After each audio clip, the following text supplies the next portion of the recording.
বন্ধুরা, আজকে আমার মাছের বাজার দেখো। এগুলো হচ্ছে রুই মাছ। এটা হচ্ছে রুই মাছ,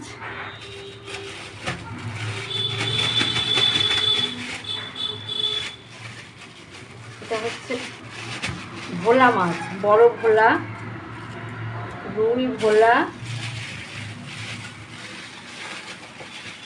রুই মাছের মাথার তেল ওটা আলাদা করে নিয়ে আসা হয়েছে, ওটা চচ্চড়ি খাবো।